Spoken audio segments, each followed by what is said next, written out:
ओम शांति।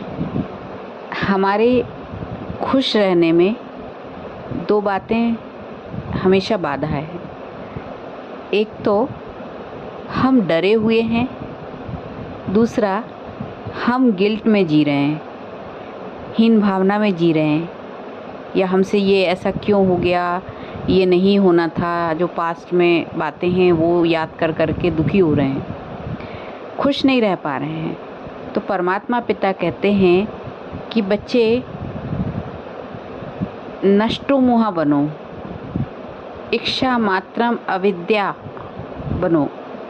तो ये सब जो बातें ज्ञान में हमें समझाई जाती हैं, उसके पीछे का कारण सिर्फ यही है कि परमात्मा पिता कहते हैं बच्चे तुम सुखी रहो, तुम खुश रहो।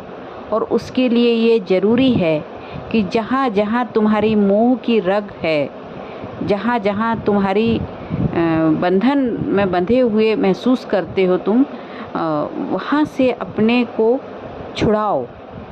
वहाँ से जो मोह है उससे अपने आप को हटाओ, क्योंकि तुम्हारी जो आत्मा की ऊर्जा है वो वहाँ बह रही है। जब वह शक्ति जा रही है तो आत्मा की पावर कम हो रही है। और इस प्रकार से जब तुम मोह में रहोगे यदि, तो वो चीज़ खोने का तुम्हें हमेशा डर रहेगा। तो डर के कारण तुम खुश नहीं रह पाओगे। और इच्छा मात्रम अविद्या बनो, माने इच्छा किसी भी बात की मत रखो। मान सम्मान मिले, ये मिले, वो मिले, ये जो चाहिए भाव है, ये सब की इच्छा अपेक्षा मत रखो। बस मुझ पर विश्वास रखो, मुझे याद करो, अपने आप पर विश्वास रखो। वो सब कुछ तुमको प्राप्त होगा जो तुम्हारी ज़रूरत है। लेकिन इतना ध्यान रखो कि इच्छाएं हमेशा दुखी देती है, इच्छा कभी अच्छा नहीं बनने देती। तो हम अगर किसी पे से मतलब किसी पर बहुत भरोसा करते हैं और बहुत इच्छाएं रखते हैं, तो फिर क्या होता है, वो इच्छाएं तो पूरी होती नहीं है, तो हम दुखी होते रहते हैं। इसलिए इच्छा भी कोई चीज़ होती है, इसका भी ज्ञान ना हो, इस इच्छा किसे कहते हैं उसका भी भान ना हो, तो लगेगा ना कि ऐसे कैसे हो सकता है। लेकिन भगवान यदि कह रहे हैं तो कुछ सोच के ही तो कह रहे हैं ना। भगवान हम बच्चों के लिए तो हमेशा अच्छा ही सोचते हैं। तो भगवान खुद कह रहे हैं कि इच्छा मत रखो, डरो नहीं, गिल्ट में मत आओ, पुरानी बातों को याद कर कर के दुखी मत हो। ये समाज में हर कोई हर जगह है। बचपन से ही हमारी कंडीशनिंग कैसी होती है, कोई भी बात होती है, छोटा बच्चा होता है, उसको पता नहीं होता कि डर क्या होता है, उसको नहीं पता होता कि गिल्टी क्या होती है, अपने बारे में वो बुरा कभी नहीं सोचता है। लेकिन धीरे धीरे समाज में ये कहना शुरू कर दिया जाता है। छोटा बच्चा है, एक कांच का कुछ ग्लास ही लिया हुआ होगा यदि, तो माँ क्या कहेगी, छोड़ो छोड़ो छोड़ो, तुम रखो रखो रखो, है ना, टूट जाएगा। ऐसा बोलते ही है ना, सभी घरों में बोलते हैं। अब वो बीज हमारे अंदर डल गया क्या, कि ये टूट जाएगा, है ना। तो इसलिए हमारे अंदर जो बचपन में ये कंडीशनिंग हो गई है, ये डर का बीज जो डल जाता है, फिर हम बड़े होते जाते हैं और हमारे अंदर वो डर का जो है वो गुण कहते हैं ना, वो डर का हमेशा बना ही रहता है। और वो डर के कारण खुशी नहीं होती है, हर बात में डर बना रहता है ना। तो क्या होना क्या चाहिए कि पेरेंट्स को ये कहना चाहिए, ऐसे संभाल के प्यार से पकड़े रहो। तो शब्द बदले तब तो ठीक है, लेकिन अगर ये बोला अरे ये टूट जाएगा, ऐसा मत करो, ये टूट जाएगा, तो बस वो कंडीशनिंग हो गई, टूट जाएगा, तो डर बैठ गया कि ये करने से ये हो जाएगा। तो या ये मत करो, गिर जाओगे, उधर मत जाओ, ये हो जाएगा।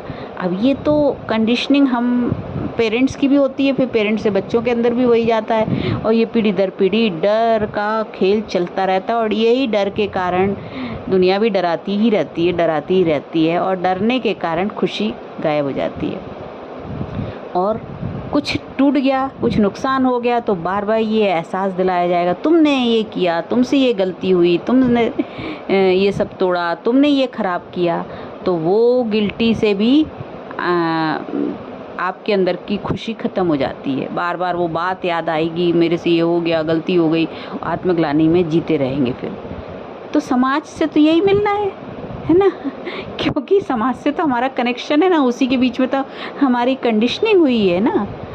तो हमें करना क्या है, हम ये डर और गिल्टी में जीते हैं तो हमेशा दूसरों के गुलाम बने रहते हैं, क्योंकि सामने वाला बार बार हमें इस बात को याद दिलाएगा।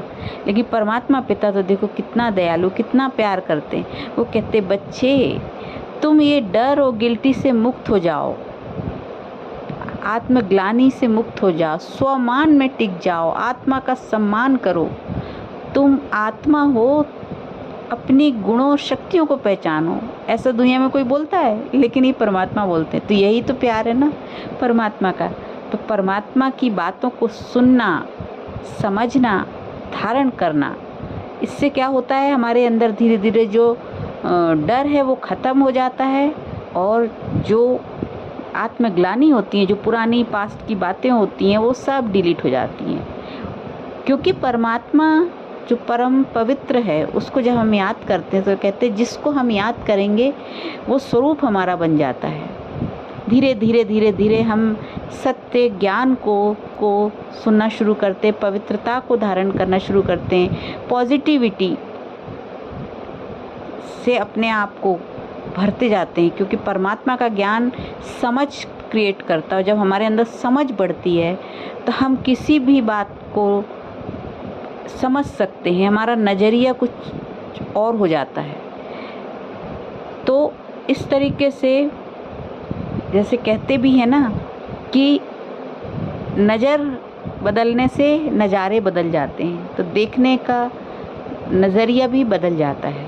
किसी भी परिस्थिति को, किसी भी बात को हम ज्ञान की दृष्टि से जब देखना शुरू करते हैं, जो परमात्मा पिता है उसको याद करके उसकी दृष्टि से देखना शुरू करते हैं, तो हमारे अंदर ये डर और ये गिल्टी ख़त्म होने लगती है, और हम फिर उमंग उत्साह में, खुशी में होते हैं।